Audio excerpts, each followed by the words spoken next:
All right, Camille. In problem number 10, we're looking to simplify a cube root. All right, cube root, the way you identify it is it has a square root symbol, but it has the 3 there instead of just the square root symbol. If it was square root, it would be based off of the square, which is pictured here. I have a square pictured here, okay? And basically, in order to find, I'm sure you probably already know this, but I can't assume nothing because I don't know. But I'm assuming you know that square root is basically finding the length of one of the sides of a square. A square's area is calculated by multiplying one side times the other. As you know, the area of any rectangle is length times width, but the area of a square, a perfect square, is usually known as side squared. Okay, so that's basically side times side. All right, so when we're trying to find a cube root, we basically add the third dimension. Instead of having two sides, you're going to have 3 sides, which basically gives it the depth that you're looking for. So forgive any, I'm just going to try to draw this out the best way I can. Hopefully it resembles some type of cube, right?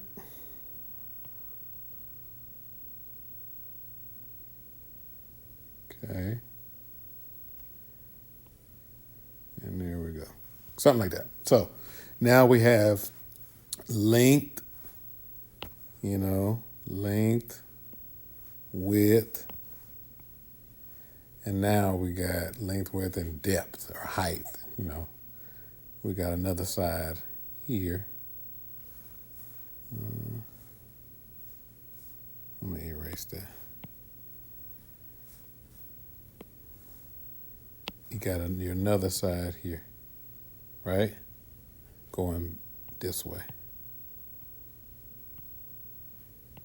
Okay, so we got 3 dimensions here. Now the area of this particular situation is going to be the side cubed, or you could say it's length times width times height.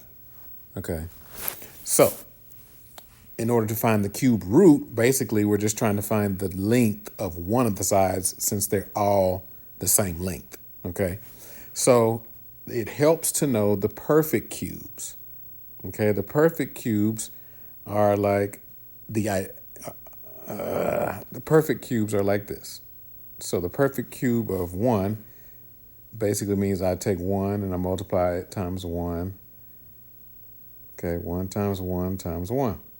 So instead of 2 times like a square, it would be you multiply it 3 times. So that still equals 1. 1 times 1 times 1 is just 1. So the first perfect cube is 1, right? And then if I go to the next whole number, which is 2, I would multiply 2 times 2 times 2. So the next whole number I get, that's 2 times 2 is 4. 4 times 2 is 8. That's my next perfect cube. And it keeps going, so forth and so on. 3 would be 3 times 3 times 3. That would be 9 times 3, which is 27. So the perfect cubes go 1, 8, 27, so forth and so on. So we could keep going all day long. 4 times 4 times 4. That's 16 times 4. That's 64. So you can tell you can see how the numbers jump and accelerate exponentially here. Pretty quick. So in order to find the cube root, let's look at what's underneath this radical sign here. So we'll start with one term at a time because this is basically 3 different terms. If I could just draw it here. This is 3 different terms being multiplied together. Let me erase that. All right, so the 16 is the first term. And then you got the x to the 9th power. That's the second term. Then you got the y to the 3rd power. Okay, so that's 3 things being multiplied together. We have to take the cube root of all 3 things. So let's do them separately. 16. Okay, let's look at the number 16. 16 can be broken down. Now, 16 is a perfect square because if I say 4 times 4, That would give me 16. The square root of 16, I'm sorry. I'm tripping. The square root of 16 is 4. But I don't need the square root, I need the cube root, right?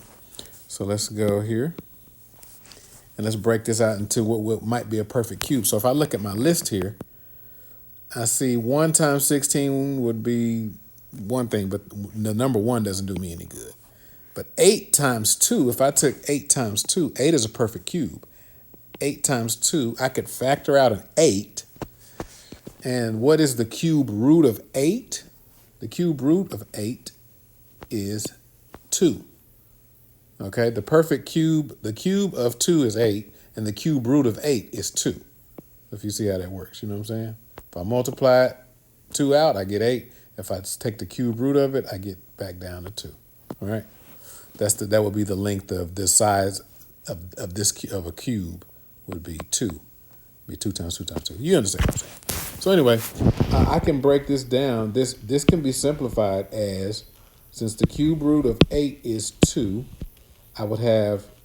Let me redo this. The cube root of 16 is the same as the cube root of 8 times the cube root of 2. Okay? So since this right here simplifies to just 2, and then I still have the cube root of 2 left over. Make sense? 2 cube root of 2. So that's what 16 is. The cube root of 16 is. Then we go back here to x to the 9th power. Well, I know that 9, if I say 3 times 3, that could be a part of it. 9 times 3 is 27. But I can't really get to a cube root there. So I'm thinking that I'm going to take, can I take the cube root of 9? No, I got to leave it as x to the 9th power. And then also, can I take the cube root of 3? Can I take any of these numbers and get 3 over here? Only one I could take to get 3 would be 27, and that's definitely, that 3 is not 27, so it's the most simple as it can be.